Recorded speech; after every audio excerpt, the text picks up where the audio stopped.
ખેડૂતોએ ખેતીનો તૈયાર પાક કમોસમી વરસાદના કારણે ડભોઈ તાલુકા વિસ્તારમાં પાકની લણણીના સમયે થયેલ નુકસાનના કારણે ડભોઈ શહેર તાલુકા કોંગ્રેસ સમિતિ દ્વારા નુકસાની અંગે સર્વે કરી ખેડૂતોને રાહત આપવાની માંગણી સાથે ડભોઈ નાયબ કલેક્ટર કચેરી ખાતે લેખિત રજૂઆત કરી વળતરની માંગણી કરી હતી।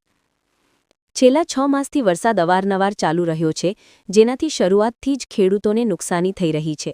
એવા સમયે હાલમાં ડભોઈ તાલુકામાં થયેલા કમોસમી વરસાદના કારણે ખેતરમાં ઊભા પાકો જેમ કે ડાંગર, કપાસ, તુવેર, ખરીફ પાક વગેરે પાકમાં ખેડૂતોને ભારે નુકસાન થવા પામ્યું છે, જેના કારણે ડભોઈ શહેર તાલુકા કોંગ્રેસ સમિતિના પ્રમુખ સુધીરભાઈ બારોટ સદસ્યો દ્વારા ડભોઈ નાયબ કલેક્ટર શ્રી કચેરી ખાતે આજરોજ લેખિત રજૂઆત કરીને સમગ્ર તાલુકાના 118 ગામ વિસ્તારમાં તાત્કાલિક સર્વે કરાવી નુકસાનીનું રાહત પેકેજ ખેડૂતોને આપવાની માંગ કરેલ છે।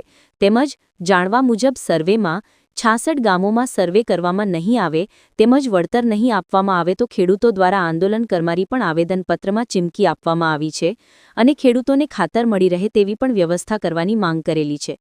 રિપોર્ટર બિલાલ ભૂરાવાલા, ડભોઈ।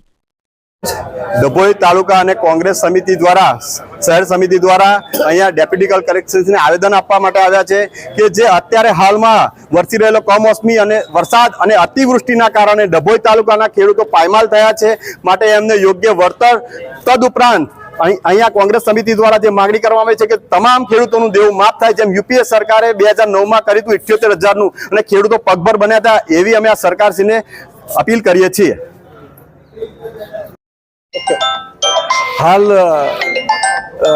आखा गुजरातनी अंदर कमोसमी खूब वरसाद पड़ेलो छे अने ए वरसादने कारणे खेडूतोने एटलुं बधुं नुकसान थयुं छे के जेनी कोई आपणे कल्पना करी शकीए एवी परिस्थिति नथी।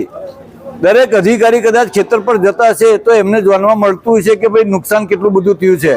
बीजू के मीडिया मार्फते पण आपने जोवा मळे छे के डोंगर आखी अंदर पानी में होय अने घूंटण घूंटण पानी थई गयेलुं होय।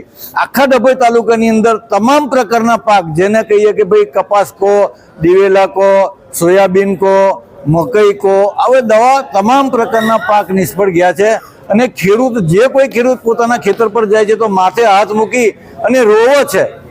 એટલે અમારી સરકારને એક નમ્ર વિનંતી છે કે ડભોઈ તાલુકામાં 50% સર્વે થયું છે, હજુ 50% સર્વેની અંદર આવતું નથી, તો અમારી લાગણી એવી છે કે સંપૂર્ણ આખા ડભોઈ તાલુકાની અંદર સર્વે કરી અને લોકોને સહાય મળવી જોઈએ।